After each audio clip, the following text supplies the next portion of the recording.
All right, the room of survivors. Thank you for being here. If everyone could sit down, we're starting a little bit late. All right, so once again, I'm Teri Schultz, and I am joined for my last panel, you can be reassured by that, called Sauer Sauer, has Zeitenwende gone sour? And if you expected me to be sweet because I have two sours, think again. I think everybody knows by now. All right. Anyway, my speakers here on my right, Frank Sauer. He is the head of research at the Metis Institute for Strategy and Foresight, Germany, and Kai Sauer, the ambassador of Finland to Germany.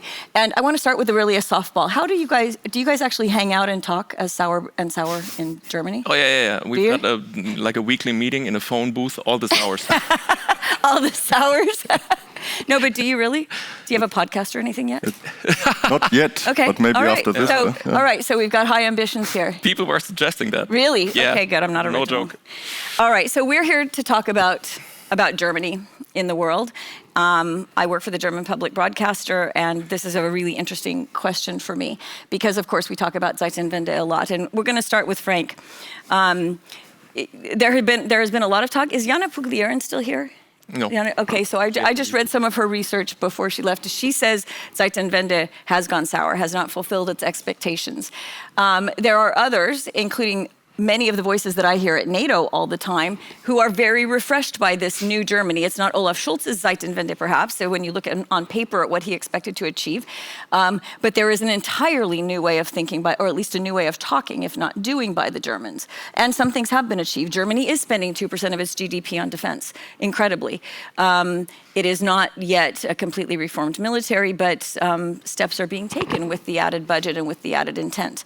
So I am now going to stop talking and turn to Frank. So what is your perspective? Has Zeitenwende at least started to fulfill its potential and its ambition? Yeah, my fairly boring academic differentiated reply. But that's why I'm here, because you're boring and I'll be fun. I'll try my best. Okay.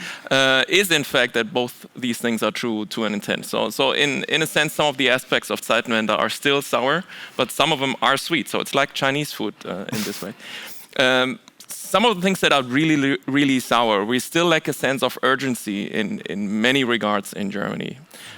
We still lack military equipment. We heard Mike Hoffman about this yesterday. We lack military personnel. We've got a big conversation about maybe reinstating the draft in some shape or form. So we lack a couple of really key ingredients to get us where we want to be and to get us to this Zeitenwende ambition that has been set out. The only thing, and that is one of the most important, if not the most important sour part of Zeitenwende, is that we've got one thing way too much, and that's bureaucracy. We really, really, really need to accelerate our processes, and we need to get rid of these Byzantine processes and what we call the responsibility diffusion in Germany. Where you have a document circulating, and everybody is at some point touching it, and in the end, no one's really responsible for it. We have to tighten this up massively. But I'd like to say a couple of things about the sweet parts. First of all, it's of course money. And we're not only spending more taxpayers' money, we're also funneling more private money and venture capital into the defense sector. Where I'm from, Munich, we've got a really vibrant ecosystem now, startup and defense tech taking place. So that's very interesting stuff that is happening that has never existed before in Germany. So it's like 25-year-old students from LMU contacting me saying we have a software, we're kind of running already, we're running a business, but we're thinking, could this be something for the Bundeswehr? Could this be relevant to defense? And these people are 25 years old. We had never had generations after World War II of people, young engineers, even pondering this question. Because there would have been a stigma to that. Exactly, it's a huge mental shift that's taking place. And I will throw a couple of numbers at you also in that exact regard, this shifting mindset. Some of them will be, I think, fairly staggering. And those are from last week, and it's an ongoing survey by the Bundeswehr Center of Military History and Social Sciences. And it says, and that's interesting with regard to threat perception, 67% of Germans consider Russia a threat to their security. 62% are in favor of training Ukrainian soldiers in Germany, and 64% are in favor of increased military spending. So you can basically say 2/3 of Germans, stable. A whopping 54% of men below the age of 50 would be willing to pick up arms to defend Germany. 54%. This is outlandish. Even this survey got something like severely wrong, methodologically speaking, which I don't think they did. If it's only half of that, it would still be astronomical numbers for Germany. And lastly, the Bundeswehr itself is like more popular than ice cream at this point. It's like 83% see the armed forces in a positive light, and 84% trust the Bundeswehr. So all in all, I would say there are definitely sour aspects about the Zeitenwende. We're not there yet. We have a lot to do. But it would certainly be inaccurate to say that it has failed or that it's not happening at all. Before I turn to Kai, to what do you attribute that incredible shift of position, in particularly in the acceptability of being pro-military? Look, after I've thrown so many, numbers at you, I will answer this anecdotally speaking. Like, first of all, I travel a lot. I give a lot of talks. I talk to people from all walks of life, like the churches and the peace movement, and then big German DAX companies, and something has happened. People have noticed that we can't continue in our old ways. We're not all of us sure yet specifically in our own fields of life what we're supposed to change and what we're supposed to do. But it's not like there's anyone still in the room who says like, we think that Russia actually wants peace, and I think we can continue the same way we did. So that has basically stopped. And also in milieus like people, green voters, people who are mostly concerned about the environment, who have never even spent a thought thinking about the Bundeswehr. These people at the dinner table will be like, we've got the Bundeswehr, and we are in the situation that we're in, and if we've got these folks and they're willing to do this, then I think we should equip them properly. And if that costs a bit more money, then we should do that. And this is a major shift, and it's below the surface. You shouldn't be looking at all the money all the time. You should look at what is happening, sociologically speaking, and in terms of organizations and these things. And I think there's a lot happening there. And is it geographical? Because yesterday Johannes Oud in my panel said that where he comes from, there are still these enormous numbers, vast majority of people who say Russia wasn't so bad. Yes, it is. And he's of course right. He knows what he's talking about. And that's, of course, this rift is a big, big problem. Yeah. Okay, turning to Kai, and I'm hoping that you'll talk a bit about the diplomatic side of that and whether that is part of what has made the shifts that Frank has mentioned. And I will just say again, anecdotally, that when Friedrich Merz came out and said Russia did these incursions on purpose, they're trying to provoke us, we can't let it happen. I can say that some people from countries that are usually much more on the forward side said, "Oh, Germany, I got to watch out about Germany escalating things." What a welcome change at NATO. Yeah, I'm going to maybe you don't want to talk. Why doesn't want to quote talk this about old saying about NATO keeping Russians out, Germany down, and US in. So I think that has probably changed now. And Still at least from our point of view, it's a welcome development that Germany is taking more responsibility and investing in its defense. But Zeitenwende is perhaps more, and I'm giving credit to Marco Ahtisaari for this definition. It's a Zeitenslalom, huh?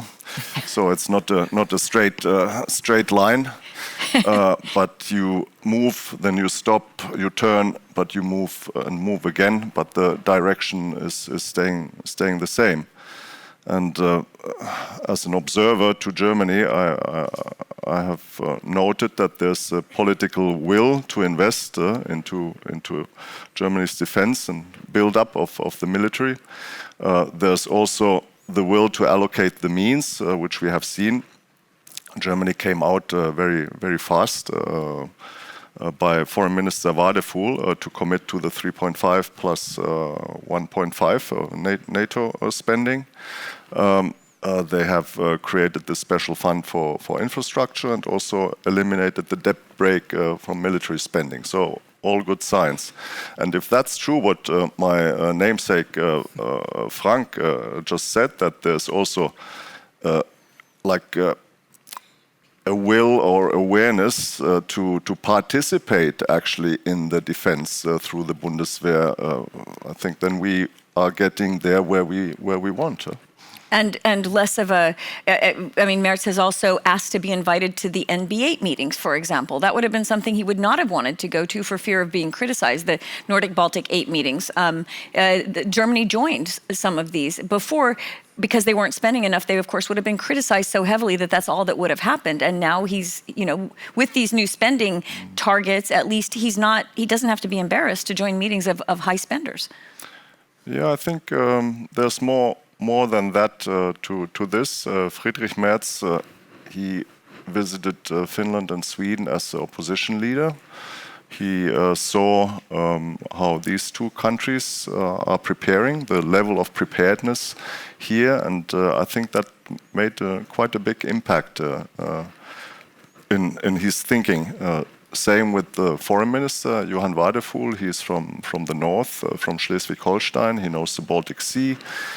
So I think the crisis or the Russian attack on Ukraine has also brought us closer in the Baltic Sea region, and that includes Germany and Poland. And do either of you see the willingness to continue that effort waning, as we are seeing in some countries, less and less willingness to support the Ukrainian refugees for the foreseeable future? Is that something that you see amongst the population or the government? Because they did take in, of course, a lot of Ukrainians. Yeah. I mean, a couple of things. First of all, as I said, in terms of the military support, I don't see that waning necessarily. We've got a couple of conversations with regard to, our social system and how we best integrate, Ukrainians and, get them into jobs and all these kinds of things. That's an ongoing conversation. The thing that is, of course,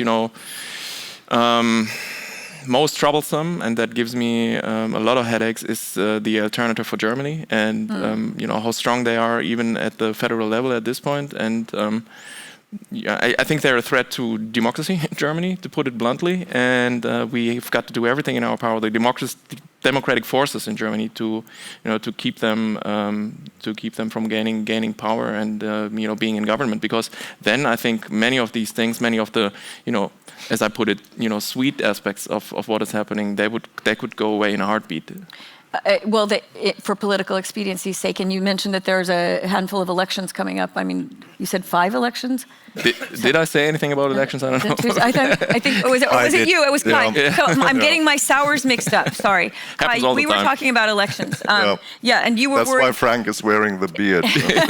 So you were worried that this might be something that politicians have to change ahead of elections. Yeah, I mean, Germany it's a federal system, which means, you have 16 states, which means that you have elections basically every year on some level, on the federal level, on the state level, or on the local level. North Rhine-Westphalia, which is the largest of the states, just had elections last week. So next year there will be 5 state elections. 2.5 of them in the east, because Berlin has elections as well, so part of Berlin is in the east. And I'm interested to see how that affects the federal level discussion and action. We have seen it before. When there were elections in the east, the mainstream parties, they tuned down their rhetoric in support of Ukraine. That doesn't mean that you have to tune down your action in support of Ukraine. You just have to but there are certain political realities. Yeah. We have 9 minutes. I want to take any questions from the audience. Come on, you guys. Yes, they're in the back. We've got 3 questions. That'll be great. We have 3 minutes each.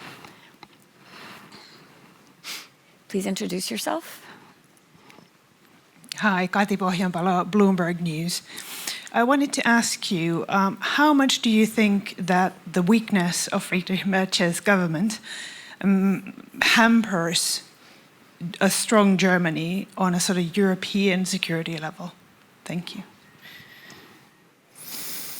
Yeah, it's an excellent question, and I think some people are worried then that the current coalition government between the Christian Democrats and the Social Democrats is actually more fragile than it looks from the outside.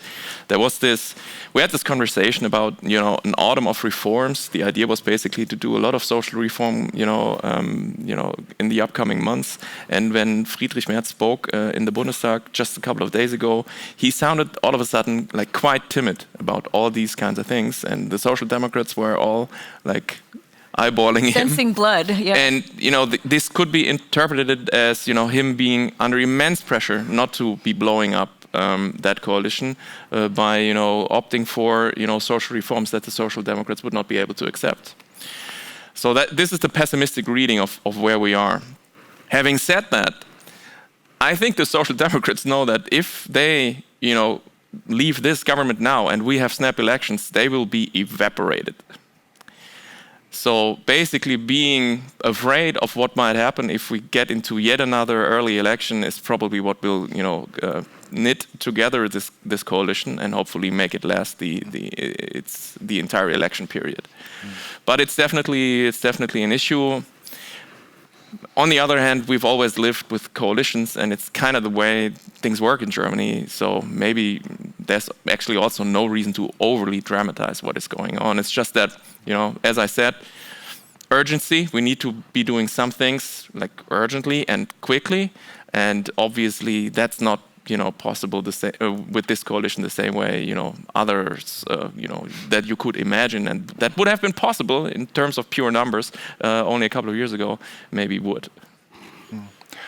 Yeah, I think it's a golden rule for a diplomat not to comment on domestic politics of his guest country, but I think if you compare the current German government to the previous government, it's easier to govern with two parties than with three parties.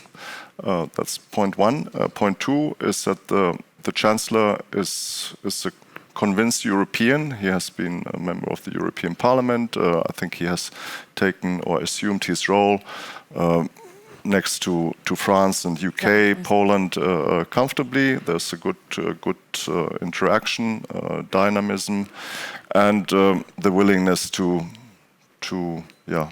be an European actor. Yeah. And to take some risks as well, coalition of the willing. If we're looking again at military stuff, Germany has said it will contribute, not troops, but he's still taking risks, even if he's politically vulnerable at the moment. Next question, yes. Thank you. Barbara Cohn-Cypri. France was briefly mentioned. I would just be interested in your take on the likelihood of an actually reinvigorated Franco-German tandem, also against the backdrop of the reports about Germany going along with continue on the FCAS without France. Should I?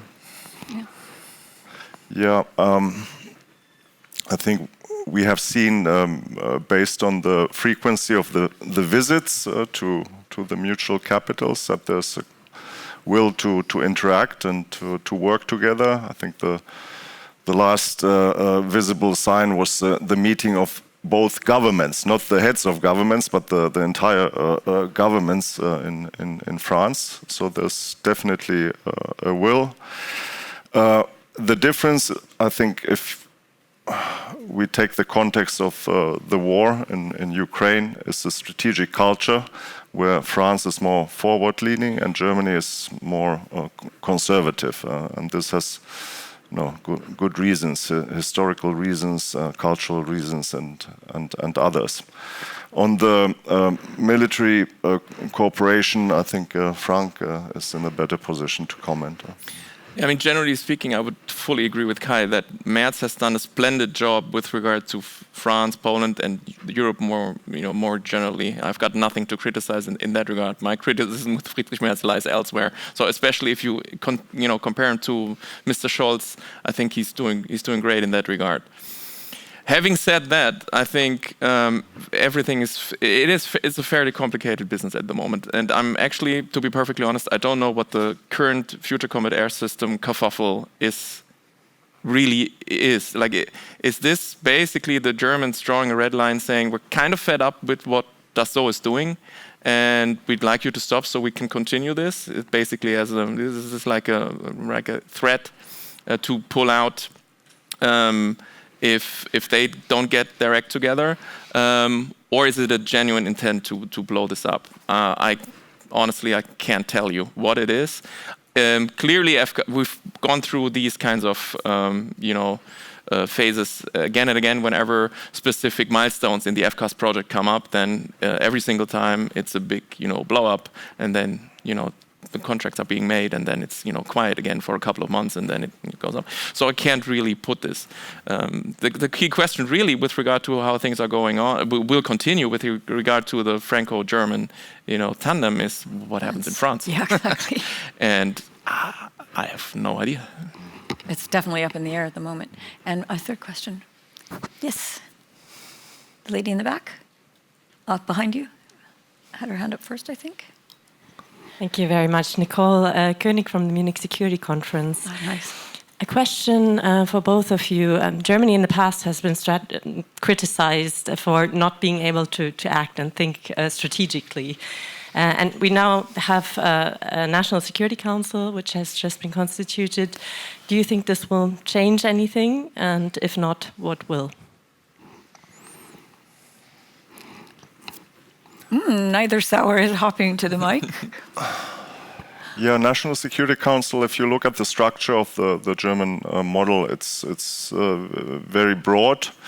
It has been in the making for a while, which is a sign that it was a difficult political decision-making process. And on the other hand, it's well resourced, and it might, in the time of crisis, especially if we take the needs of the comprehensive security and different hybrid threats, cyber security, phenomena like the shadow fleet, how to deal with the vessels breaking cables at your coast or posing environmental risks, where you need this coordination between different government agencies, and maybe also on the federal and the state level. I think in this sense, the National Security Council can be quite useful. Let me put it this way with regard to the National Security Council. I hope to be pleasantly surprised by the impact that it'll make. At the moment, without getting too technical, the way it is set up and the way it's been laid out, I don't think that it will necessarily make a huge difference. To answer your question on another level, because you were referencing also this notion of strategic thinking or some sort of strategic culture, I think we're still punching way below our weight. I think we've got a lot of catching up to do, especially with regard to our academic institutions, think tanks, and so on and so forth. And what I've been describing, in the beginning, that more and more Germans are actually, turning towards these issues, turning towards their own security, turning towards matters of defense. This growing interest that is undoubtedly there is not necessarily translating into a very sophisticated discourse on the issues. So I think we've got a lot of catching up in that regard to elevate this to a higher level and have a smarter, more strategic national conversation about this. This will probably take us many years, if not decades, actually. But that the groundswell is there is promising, because it wasn't there before, right? So there is a difference. There is a difference coming. That would be my assessment, yes. Good. Well, we're more like Deutsche Bahn than the stereotypical German, because we're a little bit late. But I want to thank my two panelists. What a pleasure this was, guys. That was really interesting. And we can't have a discussion about about European security without talking about Germany in detail. So thank you very much. I think Sauer and Sauer could definitely be a podcast, and if so, I'm in. Yeah. Thank you to our audience. Now there's a 10-minute break, and then come back for our last panel. And thank you very much to the conference for having me. I really appreciate it. Thank you. That's it.